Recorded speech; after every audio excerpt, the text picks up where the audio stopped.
So are you familiar with this segment that we do? A little bit. Okay. So if you got any unpopular opinions, feel free to talk about them. Tiger King. Okay, hold on. Don't go yet. Not a fan. You don't like Tiger King? Never watched it because everybody was watching it. Bro, It's like, it's not... They said the entertainment content was what Underdog tried to sell me on. Yeah, but and I watched a couple of clips here and there of it just because people would post them on social media. And I'm just like, I would not get into this. When I watched it, I found it depressing. One, because it came out during COVID, I think I had COVID at the time, and it was also we had been locked down for a little while. Right. Like there was a lot of things. There was a lot of alcohol happening. There was a lot of eating dog shit. There was a lot of like just mentally and physically. There was a lot of depression happening at the time. And I'm watching this movie. And I'm looking at these children that are coming into this situation essentially, and I'm like, man, these are misguided children that just got sucked into this situation. Oh, that could have been anybody. It could have been. That had a bad situation at home or whatever. But it reeks so bad of white trash. Oh, I mean, it definitely. Garbage. Okay, it couldn't have been. It wouldn't have been anybody. It would have been a certain kind of person. However, hey, don't you talk about my heritage like that. I'm just saying. Like, I'm with you though. I'm not saying that I wouldn't be considered as white trash because I'm a poor white boy, but at the same time, like, I mean, okay, so the show Roseanne was great entertainment, and that was white trash humor. I get it, you know. But this just seems like this was going like a little bit deeper into like it was hard to watch for me. And that was fake. You know what I mean? This was really. But aren't they? But that's why it was easier for me to stomach Roseanne because I knew it was actors. Whereas some of this stuff, they were saying like the cruelty to the animals and stuff, like how they were trying to keep these tigers, these cats, these supposedly supposed to be wild, but if they're being kept, they should be taken care of. You know, that's why you see animals in a zoo, like, you know, they're a little more well kept, it seems. But even then, it's sort of depressing to see animals at the zoo because they're being held. You know, it's like, I mean, I try not to get too much into the morality behind it because the thing is that I don't know how that industry works, and the documentary has a narrative that they're trying to push. So there's a lot of information that's going to be omitted. I get it, and I just never watched it to get all of that info. Because it just didn't appeal to me. It's just they like a lot of those people seem like just like especially him and Doc, whatever is Doc Antle, and like a lot of these people, a lot of these people seem like not good people. And what was the one lady, Carol Baskin or whatever? Carol Baskin. Is that the one they always say? Damn you, Carol Baskin. Yeah. Or didn't they say? I heard something about that she might have murdered her husband or something and fed him to the tigers. I think that was determined to come back. That she didn't. I think they found him alive. I think they found him. Yeah. Yeah. He was recent development. Oh well, that's good. He was hiding. He was in hiding or something. All right. So if that documentary did one thing well, it brought that guy out of hiding.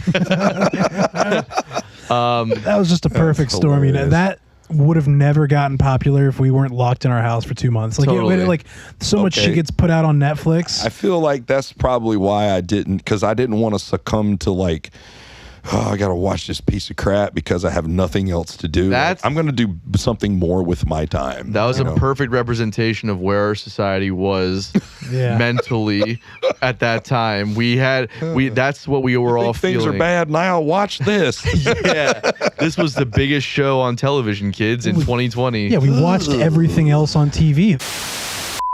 Okay, the nicer the barbecue joint, the worse the barbecue is. Yeah. Oh, you know what? I could get behind that. Yeah, I can get behind that because most of the time, your scuzzy looking mom and pop shop types of restaurants have the best food. Best 100%. Shit, man. Like, and it's not and that's the thing, like they'll try to, like some of these places try to spruce up they have all this money to like put into a place, but they don't have the soul and love in their food. If a barbecue spot's got a Michelin star, hot garbage. It's bullshit. Well, here's the thing: is that means it's not barbecue. That means it's some kind of elevated thing that some chef thought was cool to put together on. That's the thing about a lot of that kind of food, right? Is that the thing is that it's not supposed to be good for you or good at all. No, it's supposed to be delicious. So it's supposed to be delicious, right? It's supposed to have nutritional value, of Well, course. I don't know about all that, but well, that's another unpopular opinion. I don't think anybody has ever gone to a barbecue joint saying, "I got to get my protein." I get my protein.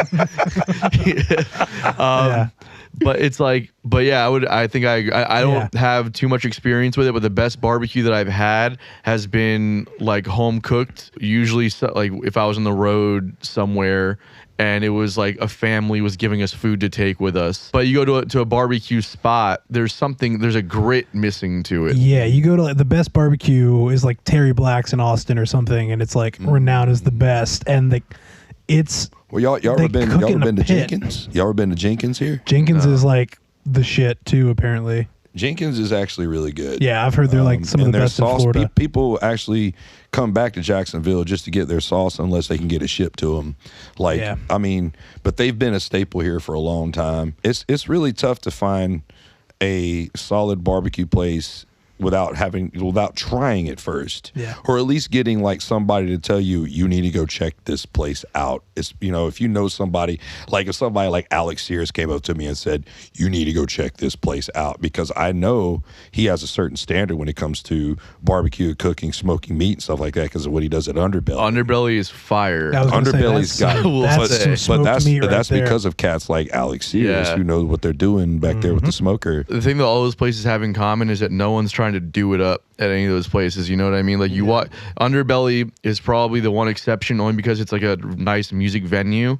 But like but it's still like it's a music venue, and then so it's like every other place that we mentioned is like you go there and that you're getting like good food, like good barbecue when you go to those places. They're not it's not like fine dining or like a dressed up like fancy and that's place. The thing, like when you go to get barbecue, you're not looking for fine dining. You're looking to get your hands messy because you want to pick up the ribs and get the little bit of that sauce on your fingers. You want to pick up the wings, you want to pick up the chicken. I mean, all that Louisiana just came out of you. Look, man, if I'm going to get barbecue, I'm trying to ruin a t-shirt.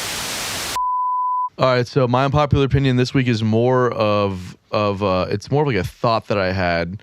I don't know how popular it is or not. You need to stop doing that. Yeah, no, right. Thinking that stuff gets you in trouble. Gets you in trouble. I've lost a lot of money because of thinking. Yeah. There's I was listening to American Pie the other day. The song. Yeah. Okay. And I was like, holy fuck, this bass line slaps, bro. Like, it's such a good bass line, and no one ever talks about it. And I'm here to tell you that it's the only reason why I would say it's not an iconic bass line is because it's busy as shit. So it's hard to sink your teeth into and grab onto it. But if you listen to what's going on, you're like, this guy was just fucking moving, bro. Like, you don't even realize. Well, the song is moving. Like when the song first comes in, it's I forgot who played piano. It's broken down when he first comes in, and it's like dynamics. And then when he kicks in with the, he can sing with the like it's moving. Yeah, because the bass player is driving it, bro. Yeah, I never really like broke that down to think about the bass line, but now that you mention it, it's like. It's just it's an advanced walking bass line. It's not like he's just moving. He's not just going playing lines. No, he's playing lines. Like now that I think about it, and it's so subtle in the recording. Yeah, but the way the song moves, like wow. I never even thought about that. I forget what his name is. Rob Stoner. That's what it is, Rob Stoner. This guy has played on so many records of that era, but like I bet he has. But like, I don't know why. I mean, I know why it took me by surprise, because you listen to that tune and you never pay attention to anything but the lyrics, right? It's a catchy hook and all that. It's a great song. But I was just like, let me just tune out for a second and see what the bass player's doing. And I started listening and I was like, oh, god damn, bro, this is fucking wild. A lot of that 70s down tracks. A lot of that 70s stuff, man. The bass, I mean, it's not that it's underrated or not talked about enough. Is just that I think so much of our generation, I think we're so far removed from it now that it's important as musicians that are not from that time to go back and just listen again to what those guys were like, why people talked about it so much, because you have to think about, even though it's not, think about them playing that live with that bass line, well, how nasty that might have been live. And also, exactly, and then also think about, for them, there was no reference point.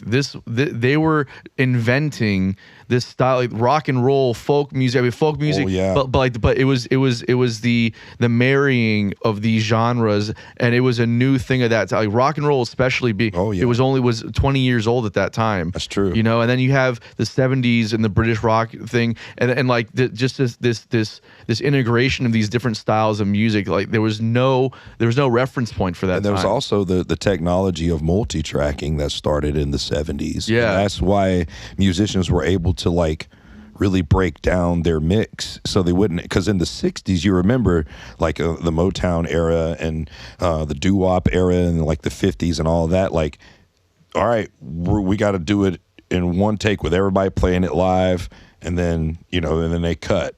And then the band would do several takes, full takes of full songs, full instrumentation, and then when they get it in the 70s, it was like, holy crap, you can do it track play it back. You could play it back. That's where technology sort of in the studio started making it easier for artists to put their takes the way they wanted it to sound. To fully explore and execute their ideas creatively, and it's like, and it's just wild. I was listening to some Crosby, Stills and Nash the other day too, and I was just like, I'm listening to some of the bass lines again, like just first off, just super repetitive, and just sit there and just play the same thing over and over again, perfectly executed like that. You're just like, God, that takes such discipline. Yes. And then again, thinking about it like in the way where, what was their reference point to play this way over this kind of music? Or it who was told them to do that, or did they come up with that exactly? themselves? It's like they're the pioneers of this kind of music, and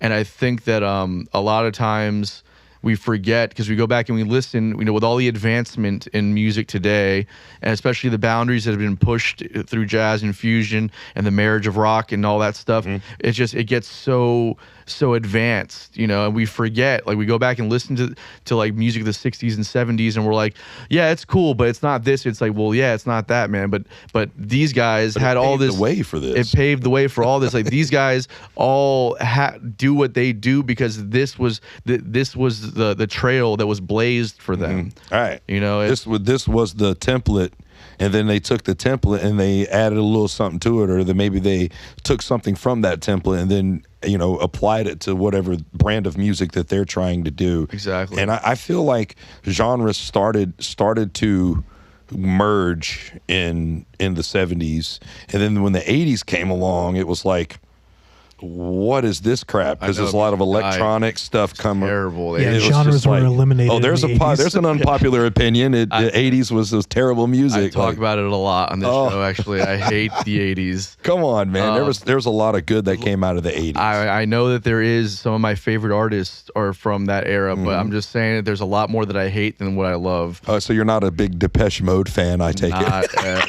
all.